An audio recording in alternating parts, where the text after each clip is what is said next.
So when I first was taught, it was taught extremely individually.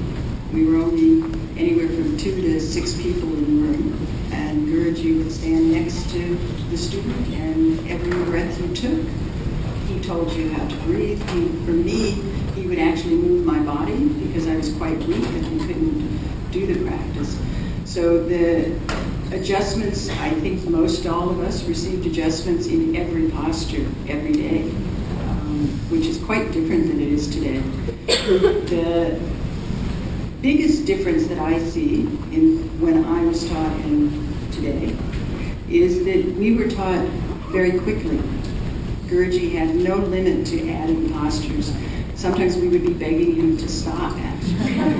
Where today, people are being held back into poses. From my understanding and from what he had taught us, the next pose was leading and helping you with the last pose. So in 2 months' time, remember I never had done yoga, 2 months' time I was doing all of primary, all of intermediate series. We didn't know that's what we were doing, but that's how he taught us then. So the biggest change I see is that now people are being held in primary series for a very long time. And also backbending. We weren't taught backbending, and even from the floor, Reorganizing didn't come in until we had learned all of the intermediate series. So these kinds of changes, I think, are pretty fundamental to why this morning you might see I teach a little differently than someone who's been taking these courses now and practicing the last 15 years, let's say. It's really radically changed exactly how in the classroom people are being taught.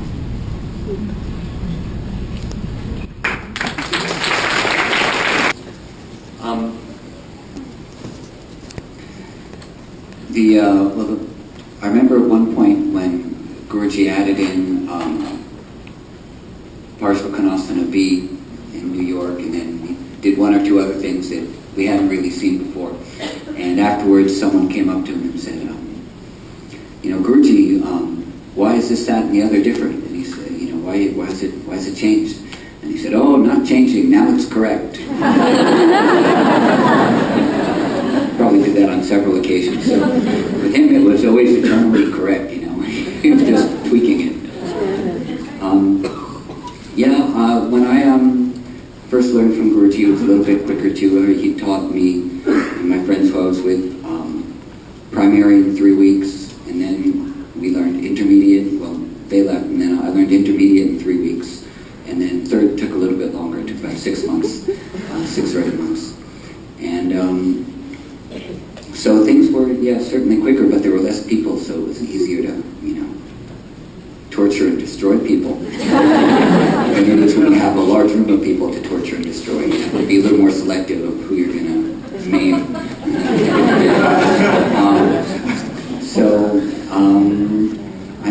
And also when we were translating Yogamala, in the original Yogamala, there's no Trikonasana B, there's no Parshvakonasana B, there was no Janushirasana B or C, and there was no backbending. He had us add in Janushirasana B and C and add in Trikonasana B. It was easy to write, you just had to follow the format of everything else. That's it. Otherwise, just, things grew. When things grow, they change a little bit, automatically. You have to accommodate. But, the thing is that the essence never changed. Like, even if a pose changed here or there, or went a little faster, a little slower, like, the link was always there. It was always, you're entering straight into this thing, into this experience. It never changed. Even if there were 200 people in the room, or there were 4 people in the room, he could still bring you to that same state of yoga and attention and concentration, no matter how many people. So that thing never changed. That's what we have to keep going, actually. Yes? Let me rephrase. No, not rephrase. I remember the question. I was trying to think of an answer. One of the things, of course, that's changed for those of us that have been around for a few decades is the organization of the advanced sequences. Whereas originally when I learned, it was just Advanced A and Advanced B.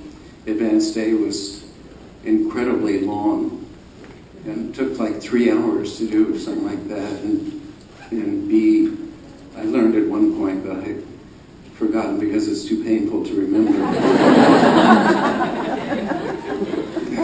But then at some point, there was this reorganization of the sequences where there became 4 advanced sequences, of which I learned the A section and the B section, and got 2 poses into the C section, and there's a pose called the Krakachasana, the saw pose, which is like a full split like Hanumanasana, but then you're supposed to grab the back foot. Of course, you would have to bend the back leg to grab the foot, but then you were supposed to straighten the back leg and keep hanging on to your ankles. So I was able to grab the back foot, and then Guruji said, "No, straight your leg." I said, "You gotta be kidding." Guruji grabbed a hold of my heel, the back leg, and started yanking on it.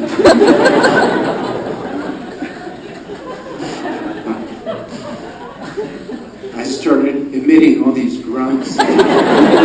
He was a really nice guy.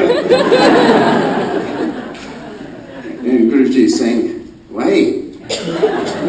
Very stiff man." I said, "Richard Freeman is doing, no problem."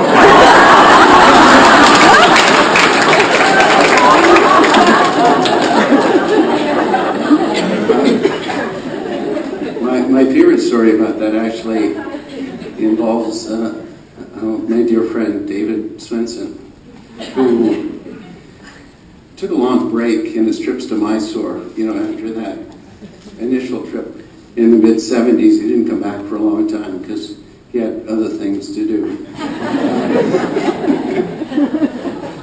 So David is practicing the advanced sequence the way that Guruji had taught him back in the mid-70s, and Guruji is yelling at him, "David Swenson, why you? Who is teaching this method?"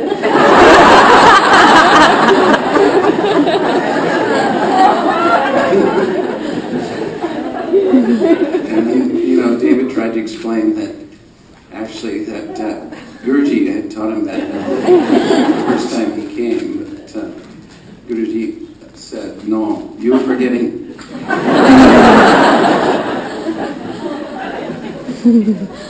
So, anyway, I like the revised version of 3rd and 4th series, actually, personally. So, I'm happy for that change, that 3rd series is now of sort of an equal length, the 1st and 2nd series, and doesn't take... I was like a time traveler. And I was right there. I learned the sequences and the original pattern. Guruji had a syllabus. I still have it actually, that he would take to the wall. It was a 4-year program. 1st year primary, 2nd year intermediate, 3rd year advanced A, 4th year advanced B. A and B were really long. Now A is 3rd and 4th, B is 5th and 6th. I actually liked that they weren't numerical systems because it wasn't called per series, it was called primary series. And then intermediate and advanced A-B. The primary means something more than the first one. It means the main one. Remember someone asked me about advanced series, he said, "Oh, primary series, very important. Oh, intermediate series. Oh, advanced series." Just for demonstration. But how has things changed? Or how we learned it? If we got older, is one thing that's changed. A lot of things changed. One of the things Nancy a lot more people are doing it now. That changes things. How the yoga is taught to people. My first trip to Mysore, there were 3 people there. Pattabhi Jois was 60 years old. He had all day long. He was fired up. We were like Labrador dogs. And it was like, yeah, give me one. I need to throw the stick. Bring it back. Perfect storm. Because prior to that, the local students weren't that fired up. The Westerners coming in there like, yeah, I'm And he was like, great. And so it was a perfect storm of these two energy, like particles coming together so it was more accelerated. And there was a time, that first trip to Mysore, we decided once a day practice wasn't enough. So we would practice morning and afternoon. And that wasn't enough, so we decided you should really do first and intermediate in the morning. That's like your warm-up. And then in the afternoon, we would do first again and advanced day. And that wasn't enough, so we added an hour of pranayama. And neti, not the nice thing where you have Aladdin's lamp. This was the string. And we would have us stand there in front of the sink and both shoulders. We would let this man do anything.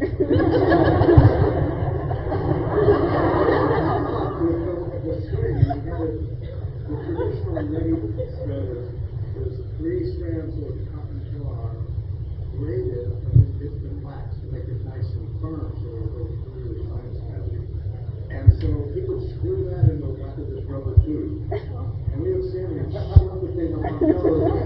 And he looked very intently until he saw it drop down your throat. And he'd reach in with 2 fingers and pull it out and he'd kick it.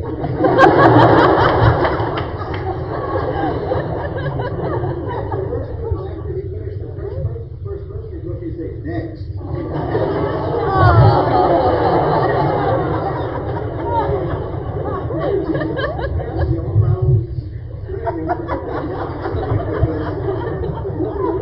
It's kind of mellow, but the wax was like a bicycle chain. And so we decided we just want the rubber. He goes, no problem. You take it, one bicycle up, good. You take it, one bicycle up, good. It's a bicycle valve tube. So he sent us to the Lakshmi Forum bicycle shop. It was this funky place on the side of the street. We buy this tube, and I'm going to put this thing on my nose. And we would boil it for 3 days.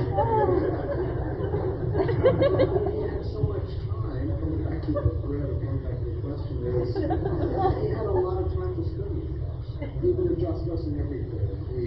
He sat with us. It was really full-on learning. And so if you flash forward, there's no longer 3 people there, there's 300 people. Of course it's going to be different. And it might be, the Ashtanga Yoga Research Institute, it might be that, well, a lot of those folks lost their hair and went crazy. Maybe we should slow it down. But it was just a different time and a different place. But I just want to, I'll end it with saying this, that really, for me, I'm not so fascinated with how things have changed. I'm more fascinated with the fact that it hasn't changed more. If you had a film of Pattabhi Jois' first trip to America, teaching a primary series class, or his first 11 classes, and again in 2005 in Mysore, you can count the things that are different on the fingers of one hand. And so people get thinking, oh, this is different. So what? Half the things are different. Just be glad they're gone. Don't lift your leg up anymore, whatever. And so the changes really were minimal. And so I think that the essence of the practice is the same. You get that energy. You step into the class, and this morning, you get the same vibe in there. You get the vibe of practice and energy and breath and movement. And so somebody, you hold your toe or you put your hand here. I don't think that was, Guruji didn't hammer away on a lot of some of it. You have to point your towards stuff. But for the most part, I think it's more interesting that the changes aren't more dramatic. I agree with the notion that the things that we change, the small things along the way, it's like, it's like fashion. Sometimes we're wearing a mini skirt, sometimes we're wearing a maxi skirt, but we're still wearing a skirt. And it's not just that it's a skirt, it's a piece of clothing. We are clothing ourselves in this process. And the small changes of our hands here or hands there or toes it's not what's important. So Guruji was over and over telling us, you think the wall is the wall, and I'm thinking, yes, the wall is the wall. I didn't understand what he was talking about. And what he was always trying to do is to bring it to what it is that you're doing. And what it is that you're doing, it's irrelevant whether the foot is flexed or pointed, or whether it's on the third count or the fourth count, or the series is this way or that way, that you're in a transformative process that is organic because you are organic, because you're a person, and that you are trying to make some connection with the divine within yourself and to change your perspective. When you're cooking a meal for 3 or 4 people, you do it in a certain way. And when you're cooking a meal for 2, 3, 4, 500 people, you have to do it in another way, just for sheer practicality. And I think that's a large part of the reason why there are the small changes. You know, it's survival of the situation, it's survival of the teacher. But the one thing that concerns me, I guess, with the evolution is when you, as we have had different vistas, different views into the teachings of Pattabhi Jois over an extended period of time, you appreciate that in one moment it was one way and in another moment the emphasis was a little different. You can see that evolution, and yes, you embrace it, the essence is the same. The thing that concerns me now is that if people have only had one insight, and then they're so wanting to get it right, that they want to absolute it. It's absolutely this way. Yeah, I want to do the right thing. I've got to catch it. But it's important to appreciate that there is transformation in the way that it's processed. Because, you know, we were in a time in India where there was time to do the practice for hours on end, and there was time to fall apart. Now, there was nothing to do but just drag yourself back out on the street or not, and get some food in your mouth or not, get someone else to get some food into your mouth if you couldn't walk anymore. But we were able to process in a certain way, which is quite luxurious, really, and not everybody has that opportunity. So it is our role to make the meal of the yoga digestible, so that it's appropriate and applicable, so that it can continue to grow to the hundreds and thousands and millions of people that Guruji was hoping would have a chance to touch on this. But the most important thing is not whether the foot is flexed or pointed, but that the wall is not the wall.